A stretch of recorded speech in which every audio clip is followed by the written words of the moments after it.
It's another episode of Startups for the Rest of Us. I am your host, Rob Walling, and in this episode, I am joined by fan favorite Laura Roeder, who has made several appearances on this very show. And in this episode, we talk about how she and her small but mighty bootstrap team beat a venture-backed competitor. And I believe, if I recall, it's in the episode, but I think they raised $10 million. It's a significant amount of money. And while Laura talks a lot about why the venture-backed competitor failed in a way that almost makes it sound like they beat themselves, I would encourage you to listen to this episode and listen to what the funded competitor did wrong, but also what Laura has done right. And what Laura has done right is a lot of marketing, a lot of focusing on building the right things for their customers, not building too much, not having a large, bloated org chart, hiring a lot of engineers. She's been very focused on what her customers need and then very focused on how to find more of those customers. It's always an inspiring story to hear a founder who is bootstrapping against a funded competitor and that bootstrapper wins. And sometimes it happens this way and other times it doesn't. There is no, all funded companies always implode or funded companies will always win. There's none of that. It's always nuance. It depends a lot on the situation. It depends a lot on the founders. That's something else I want to call out here is if Laura Roeder had $10 million in funding, she still would have won. Or at least that's the position I would take, given everything we talk about in this episode. But before we dive in, I want to let you know that MicroConf Mastermind Matching is open. One of the most valuable things you can do as a founder is surround yourself with people who get it. And that's exactly what this program is designed to do. A recent member had this to say, quote, "Our fear is all the same. It's that our product's going to flop, that it's not going to take off." We openly talk about it, and I'm like, oh, this is so normal. And so then it makes it feel a little more fixable, relatable, and approachable. And we can all have ideas for how to just get past this. To date, we've facilitated well over 1,000 mastermind matches, bringing together founders from more than 50 countries and over 20 time zones based on things like ARR, team size, experience level, geography, and when they're able to meet. Applications close on January 16th. For all the details and to apply today, head to microconf.com/masterminds. And with that, let's dive into my conversation.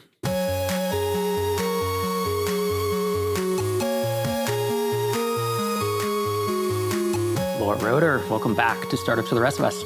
Hello, I am happy to be back on one of my favorite podcasts. Oh, you are too kind. I think this gotta be your fourth, fifth appearance? Something like that. Yeah, it's a long-running show. I'm a long-running entrepreneur, so we go together. Indeed.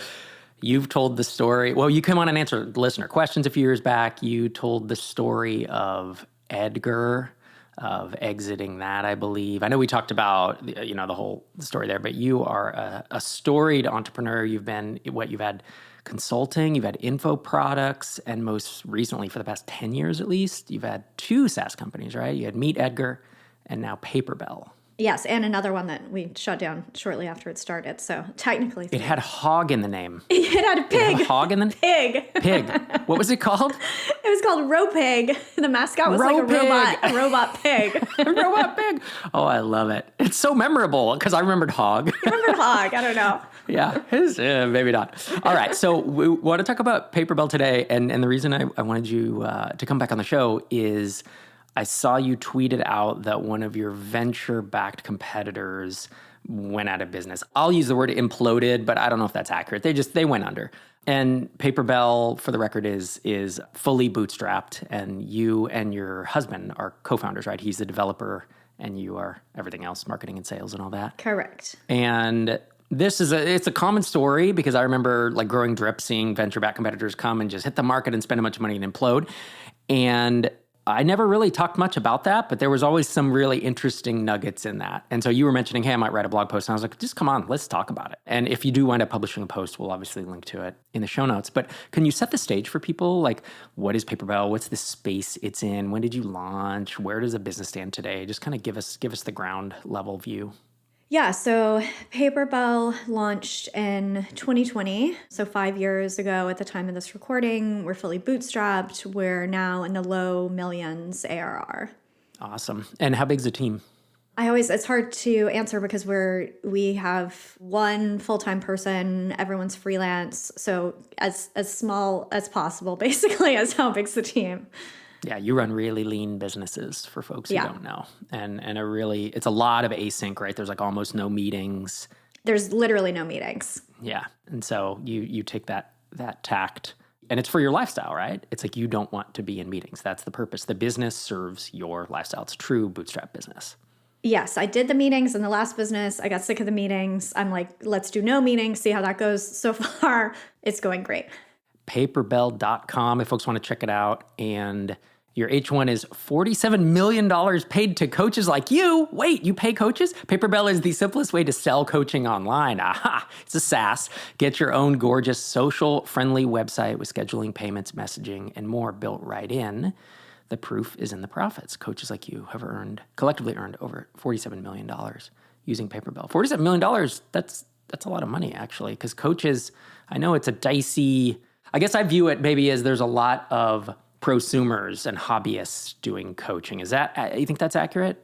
That is accurate. A lot of people do it because it's something you can sort of just do for a few hours on the side. So yeah, a lot of people do it on the side. As you can guess, our best customer is someone who does it full-time as their career. So there's plenty of those out there. But yeah, it's a very prosumery type of business. I liked hearing that headline reflected back. And I was like, okay, I think that actually does sum it up pretty well. And yeah, just to clarify on the 47 million, that's not our revenue.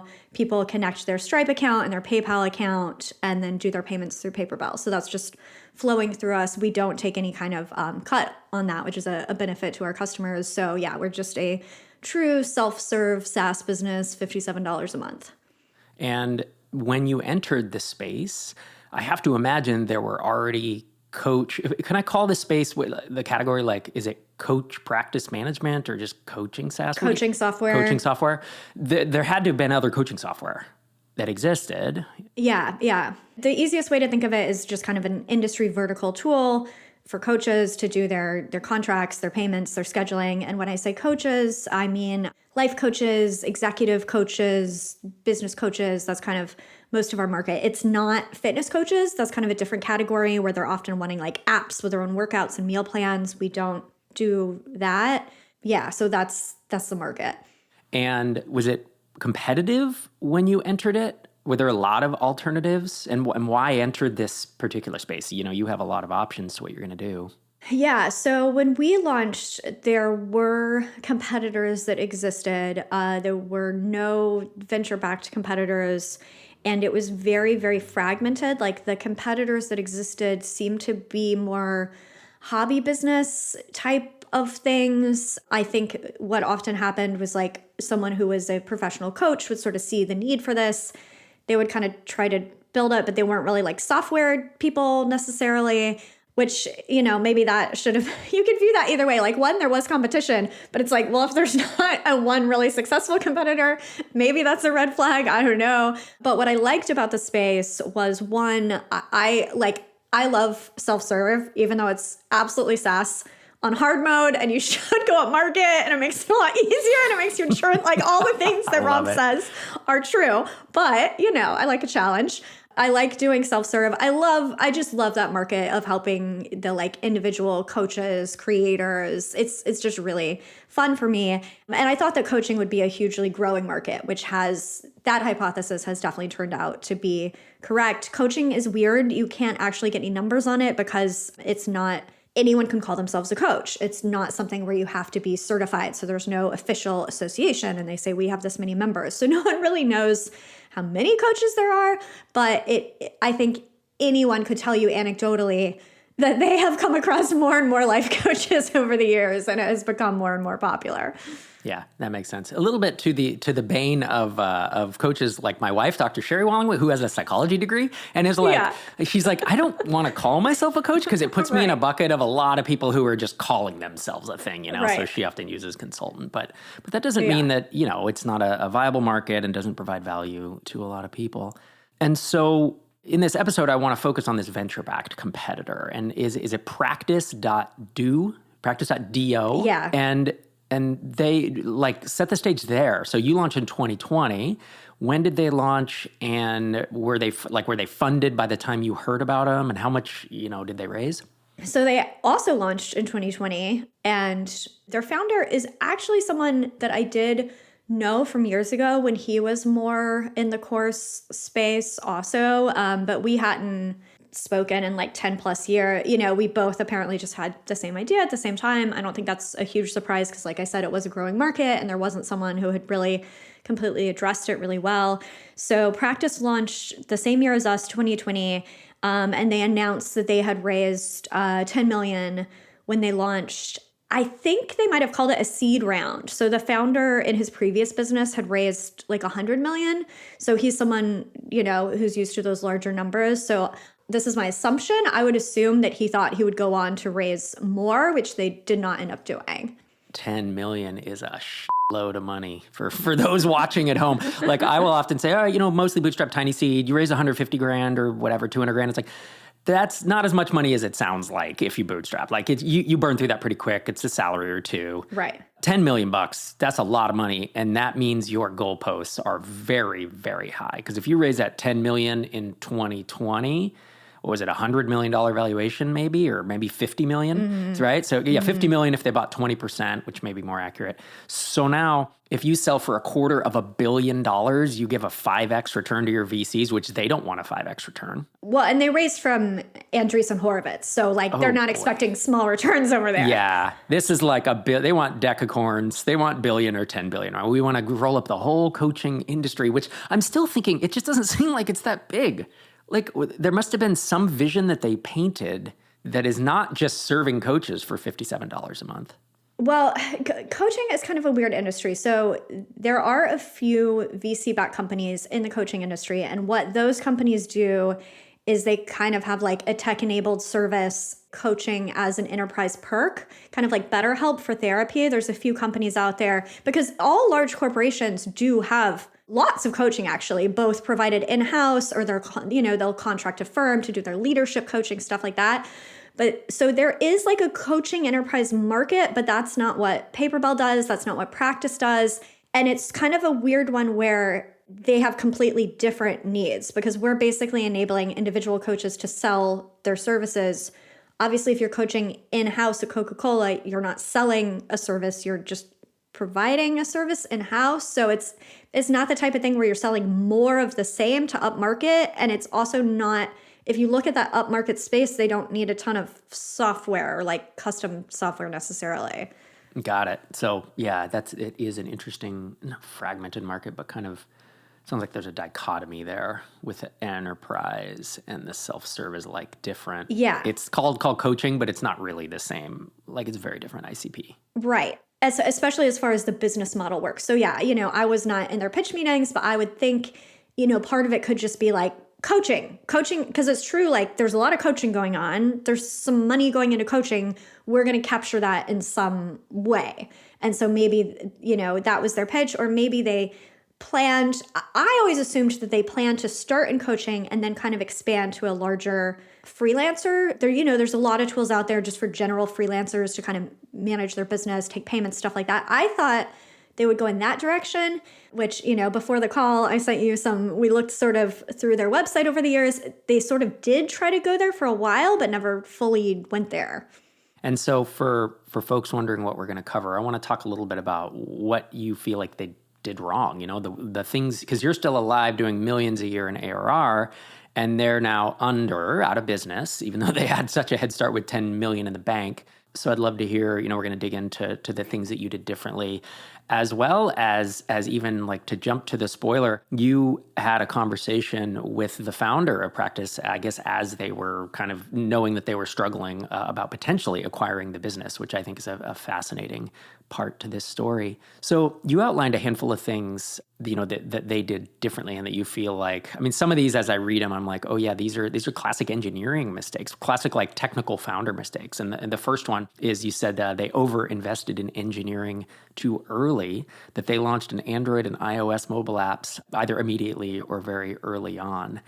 And yeah, mobile apps plus web apps, it's like you burn through 10 million pretty quick doing that kind of stuff. So just talk us through that whole point. Yeah. And I mean, this was pre-AI. It's, a lot easier now to create apps in maybe languages you're not as familiar with, although obviously still a ton of work. And our market does not demand a mobile app. It's a nice to have, people sometimes ask us for it, but I've never had anyone cancel saying it's because we don't have a mobile app. But, it makes sense if you think from their perspective. It's like when you're raising money from these huge VC firms, it's like you're not supposed to sort of gradually feel things out, right? You're supposed to go, honestly, spend as much as possible, as soon as possible to try to dominate the market. So I can understand why they're like, we're going to do web, we're going to do all the mobile. But what it meant was they had a large engineering team right from the beginning. We had one person engineering team for the first 3 years of the business.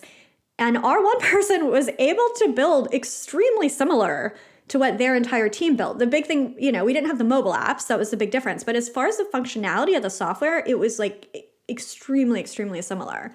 This is where I talk about founders having a gut feel and a product sense, which is, I'm sure that you just said you have received through Paperbell requests for a mobile app and obviously practiced it as well. And they said, oh, customers asked for it. We need to build it. And you said, customers asked for it. I'm not building it unless I start losing right? And this is this bootstrapper mindset of what is the minimum that I can build to get this business off the ground or to $500,000 or $1 million or wherever you're going. And while bootstrapping, hey, look, I may get hate mail for this. Bootstrapping is doing it on hard mode. Now that I have raised funding with Tiny Seed and I see companies that raise a few million, we have a bunch of Tiny Seed companies that have done this. If you do it well, if you think about it like a bootstrapper and you approach it like Laura Roeder or like a Ruben Gomez or even like a Jason Cohen, he raised a bunch of money, but he approaches things super pragmatically. That is a superpower. It's like adding octane to a fire. In a good way, though, not in the bad, explosive, incendiary way. But when I think about folks raising a bunch of money and then not acting more capital efficient, it sounds like that was this of everyone's requesting everything, we're going to build it all, right? Well, I think it's a very common VC trap because, again, I have to assume that they wanted to keep raising. Just an assumption, but, that's kind of what you do if you call 10 million your seed round. So you get yourself in this weird trap often where it's like you have to keep raising because that's how the game is played. But then if you want to keep raising, you kind of have to show this evidence that you're just going as all out as possible. It almost looks better if you've spent all the money. It's impressive if you have this huge engineering team and sometimes all these huge marketing plays. That's another theme that they seem to have missed. They seem, because they had only, quote unquote 10 million, they seem to have put it all into engineering and extremely little into marketing. But if you think you're going to keep having more and more tens of millions coming in, I can see why you would make that choice. But yeah, it just makes you a lot more sloppy with what you're building because you don't have that constraint of, we can only build things that will make us keep our current customers and get more of them. Yeah. And, the fundraising landscape in 2020 after, obviously there was the big stock market crash in March or April. And then when it came back and there was all the stimulus here in the US, well, around the world for that matter, it became really easy to raise money and money was cheap, and that carried into 2021. And then we know there was an asset crash after that in 2022 and 23. It was very hard to raise money. And so I imagine they just went under in the last few months, right? This is the end of 2025. Yeah. So I imagine if they didn't have the numbers these days, you do need fundamentals to raise, because if they're at 10 million, well, what's your next round going to be? Aren't you supposed to raise more? To raise 20 million at a 200 or $100 million valuation, you need some really good fundamentals these days in a way that I don't think you did in 2020 and 2021. And to circle back on something you just said, is point 2 that you had sent me is, they over-invested in engineering, it sounds like, and they under-invested in marketing and distribution. And the quote from your email that you sent me, I kept waiting for them to do more marketing, but we just never really heard much about them. Yeah. The lack of visibility was noticeable. That feels like, shouldn't their VCs or someone smart be telling them, you guys need to market more? What happened there? Yeah, again, maybe you can get their founder on. That would be fascinating and hear his side of the story. Yeah. So that one always was surprising to me because that was more the worry to me because I know how much one engineer can build. You know, there are some benefits to only having like a 1-person or 2-person team. Like especially 1 person, they're able to keep the whole architecture in their head, not have any of the back and forth, not have any of the drop balls between 2 people, right? But marketing, I mean, like we've done marketing through SEO and through ads. And obviously ads is very much like if you spend more money, you get more exposure. It's very black and white. It may not be effective, you may not be converting, but if you spend more, you can get more exposure. SEO, you know, sort of similar. I mean, all that's gone out the window in 2025, but in 2020, it's like you could sort of spend more on SEO, maybe get more traffic faster. So that's what we were doing. And I was always kind of looking around being like, oh God, are they just about to murder us spending, you know, tons of money on Meta ads? Like Meta is a great channel for coaches. They're very active there. And over the years, they did little or no ad spend. That's crazy, because I would think with that much money in the bank, that's the most obvious and easiest path, is to just drop money. I would think AdWords or Meta ads. Well, all right, so that's mistake number 2. And then the third thing you mentioned was a fundamentally limited upmarket path. The coaching industry is difficult because there isn't a clean upmarket path without fundamentally changing the product. And you touched on this earlier where you say the true upmarket in coaching is the corporate coaching, and that's enterprise. But basically with mostly self-serve or mostly self-serve, I guess there's not a ton of expansion revenue is kind of what it is. Right. There's a market which, you know, looking at their website, I think they tried to serve. There are some coaching practices that have multiple coaches. You know, maybe there's like a leadership coaching practice and they have like 10 coaches and you hire them to do leadership coaching for your team. It's just not a big market. And it's also not, it's like, it doesn't really help you if you have businesses that are somewhat bigger, but they still don't make a ton of money. So, you know, a coaching practice with 10 coaches isn't necessarily having huge revenue or like huge willingness to spend that much more than like the solo leadership coach. So it's something I looked into because again, you're supposed to go up market. It's very helpful if you do. But I just saw after being in that industry, like we would get some requests over the years of like, oh, we have 5 coaches, we have 20 coaches at our practice. And we'd be like, buy 5 Paperbell accounts, like, you know, give you a discount. That's kind of all we can do. But we got so few of those requests that I'm like, this is not going to be worth our time to build functionality for this. You know, if someone's listening to this, I don't want it to come across like us saying, well, anyone who raises 10 million, it's just so stupid and all the incentives are f***ed and you can't build a great business doing this, right? It's like we hear, it's kind of fun just in general on the broader internet to talk about the companies that raise a ton of money and then go under because there's a little bit of schadenfreude, right? Of like, oh, you thought you had this great thing and you fumbled the ball with 10 million in the bank or 100 million or whatever, you know, some of these big companies do. And while that is probably the most common story because we know that for every 10 companies, you know, VC backs, I think don't 7 of them go to 0 and like 2 of them break even or some have very little return and then 1 is the big returner, right? That's the idea, is 100x or something. And that is kind of how the model works. But I have personally seen many companies, some that compete with tiny seed companies, others like a Jason Cohen or folks kind of within our orbit that do raise buckets of money. I mean, I think like I guess Stelly, like Close didn't necessarily raise buckets of money, but they did go through YC. I think Veed.io is doing really well. We had dinner with Saba, I remember, a couple years ago in Croatia. He spoke at MicroConf. They raised a lot of money, and I think it was Sequoia or Andreessen, I don't remember. And I think they're doing pretty well. So I don't want to paint this picture because someone, you know, if you're so pro bootstrapping and you're listening to this, you're like, yeah, this is why you never raise money because it totally screws you and you should never. And that's not what we're saying. We're saying that, you know, that it is a balance and that probably 70% of the time, if I were to tear it out, 70 or 80% of the time, it doesn't work out. But I tell you what, 10 million bucks in the hands of the right person, of you, of Rubin, Heaton Shaw, like Jason Cohen, like Dharmesh, you know, we can name a bunch of like really accomplished and capital efficient founders. You can do some damage. I mean, it doesn't necessarily mean that the business is bad because you raised 10 million for it. Right. I mean, and I would add to that, I do think that there are some markets, some businesses where you don't want to raise 10 million. And I think this is one of them. And I think this is one of the huge bootstrapper advantages that people don't deeply understand, that doesn't get talked about enough, is as a bootstrapper, I can run a business that, let's say it like maxes out at 2 million. Let's say it never gets higher than that.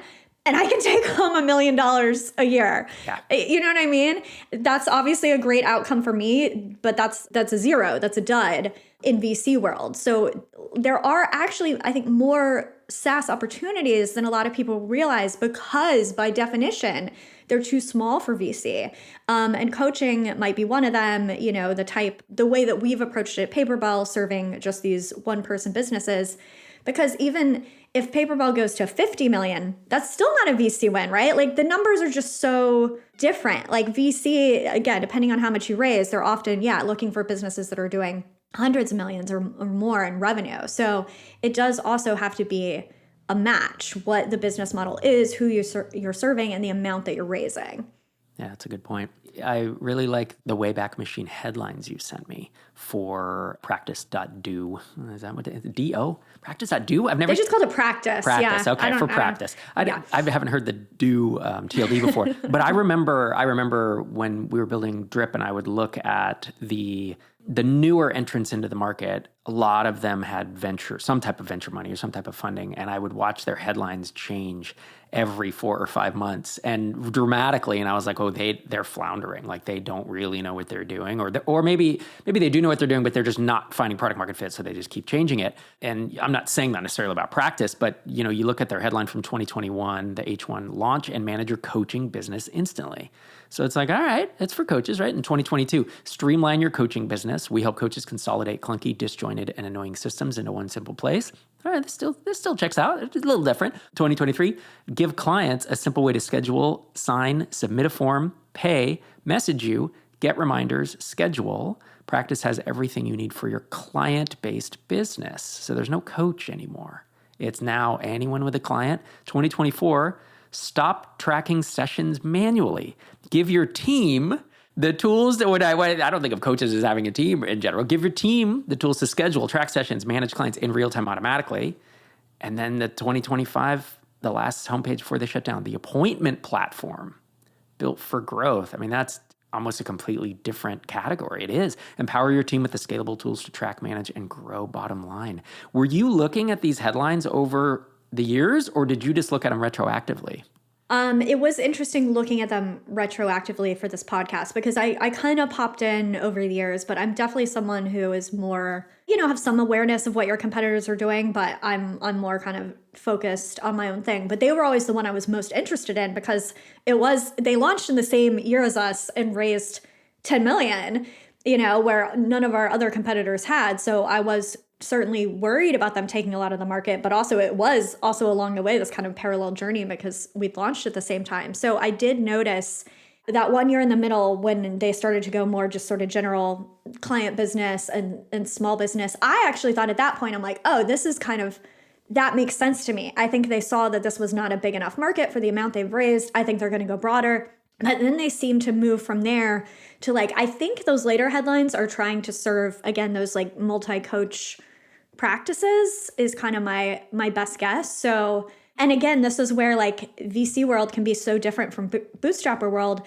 Just speculating, maybe when they tried to go after that general client business, maybe they felt like, oh, well, we need to raise another 50 million to go after this really broad market, where I think bootstrappers think more okay, if it's not working, if you need a pivot, let me try just running a few ads to this market. Let me try just changing the marketing and not too much with the product. And let's see if it gets traction there. Whereas I think there's this other kind of thinking that's okay, if we're going to go in this different direction, we have to invest tons of money changing everything. Yeah. So I want to talk about how you potentially were going to acquire the business. But before we do that, I think this maybe leads into it. One of the points that you had sent me was that their fundraise created a false signal. And what did you mean by that? Just that I thought that they were going to dominate the market is what I expected it's oh, they have this huge company behind them. And I always kind of wondered, am I missing something? Because we wouldn't hear about them. You get people emailing you saying, oh, how do you compare to this company? I'm thinking of switching from this competitor. How do you compare? And we just didn't hear about them very much. I would also like to throw in here, I do think they had just a terrible name. And I don't think that names matter that much at the end of the day. But this name was impossible to Google, impossible to track. It's like you can't see when people are talking about you on Reddit or Facebook or anything when your name is and you can't even put in practice coaching, but you can't put in practice software because there's a million other softwares with the name practice in the name. So we just didn't hear about them. So I kept thinking like, because they'd done this big raise and they had they announced that like Tony Robbins was maybe even on their board or one of their investors or something. I'm just like, is there something going on that I'm have they found some sort of secret part of the market, that we haven't found that they're serving? Yeah, that makes sense. And so you had a conversation about potentially acquiring it. How did that come about? Did they reach out to you? Did he reach out to you? I guess you kind of knew him. Yeah. So at one point he had sent me an email because like I said, we kind of knew each other. So he had sent me an email at one point over the years being like, hey, do you want to chat? And we didn't end up chatting, but it was friendly and fine. And then we actually heard they were closing from customers because we started getting emails saying like, oh, we need to move our coaching business somewhere. How do you guys compare to practice? Can we move over? That kind of stuff. But there was no public info on social media, on their blog, on their website. So we actually asked one of those people who had contacted us, we're like, can you forward us the email that you got? Because there was nothing public. And then we were actually able to jump on that and publish a blog post about practice closing because they had told their customers, but there was no public info. So people were searching for it, but there wasn't a lot out there. So I then tried to reach out to their founder to find out what was happening. It took me a few layers to get to him, but I did end up speaking to him. But I think the thing about SaaS is that like, if you're acquiring another business, you either have to keep that business running, right? And like keep their whole business and keep their customers, or you have to tell their customers, hey, we've acquired practice. Do you want to sign up for Paperbell? But like, you don't just magically collect their money. Like they have to actively re-sign up. And it is, even if they're similar, it's obviously a different system. Yeah, and you don't have mobile apps. Right. So if people want that, they're going to get, So you have to almost guess how many, because you don't want to keep two systems. You don't want to maintain two apps and keep building. You're not going to do that. So you have to like guess, I don't know how many of their customers are going to translate over, right? And what is that worth to us? Exactly. So I think it's a lot. Like I talked to some friends who had acquired companies to get advice from them. But if you're not in a lot of them, like I talked to one person who had a service business and he had grown his business hugely acquiring other businesses. But if you're an accountant, you're just like, we're doing your accounting now. And that's, that's kind of all it is. But it's quite different in SaaS. So that was a big question for me. It's like, is this really going to be worth it? Because if their business closes down, their customers are going to have to go somewhere. Aren't we kind of going to we're so similar to them, we're going to get a lot of them anyway, for free if they shut down. Yeah, so that does make it challenging because acquiring it, like if I swooped in or just some random entrepreneur swooped in and bought it for parts, then it's a business that I'm running and now I see there's potential in it. But you already have one, and while it seems on the surface like, well, they're complementary, it's the same ICP or very similar, it should work, but it really is a complex issue, and you would have to kind of guess how many folks would move over. Yeah, and like, they had a different tech stack than us, so if we were to maintain them at all, we would have to hire engineers, and like now you're not making any money anymore, Yeah, it's complicated. So, well, I guess, Paperbell, are you the market leader in this space? It's a pretty impressive business. Now we are. I didn't know. I kept thinking like, I think we're the market leader, but I'm not sure. And yeah, so, to close that loop, we did not end up acquiring practice. And it didn't really end up being a serious conversation, and they ended up just shutting down. And I did find out that they weren't that large, that we were definitely far ahead of them as far as revenue and customers. So yeah, we do seem to be the market leader, which is cool. And I think we are kind of seeing our growth has been accelerating for the past year. And I think we are starting to see that market leader benefit happen of like the more customers you have, the more referrals you get, the more of our competitors go out of business. We're like the last man standing, and we're going to get more customers. Winning by attrition. Yeah. You're just like, I'm still here. Oh. Well, to heck of it, it's an interesting story, and I really appreciate you taking the time to come on here and share it. And share it so thoughtfully, right? It's like you had the headlines and the takeaways and all this stuff, and it's obvious that you it should be obvious to everyone, you're a very experienced and talented entrepreneur and have had multiple successes under your belt. And I just appreciate your insights and analysis on this topic. Thank you. If folks want to keep up with you, you're on X Twitter. Are you at LKR? I just got back on. I was off for like 2 years, but now I'm totally addicted again. LKR. What brought you back? I just got bored. Like I tried to go to Blue Sky, but then it didn't end up being active. And then I was just not on social media, which, is great for you. But I missed all the Twitter drama. So, yeah, you missed the Twitter drama. Oh boy. No, that's great. So, and I wouldn't have heard about this probably at all if you weren't on Twitter, because this is where I saw it. Yeah. At LKR, if folks want to follow up or just hang out, follow you. Paperbell.com, if folks want to see the best coaching platform on the internet. The market leader. Number one, the best in the biz. Awesome. Thanks again, Laura. Thank you. Thanks again to Laura for coming back on Startups for the Rest of Us. She's always a fount of knowledge and very experienced and exceptional entrepreneur. I hope you learned a lot from this episode, and thank you for listening this week and every week. This is Rob Walling signing off from episode 814.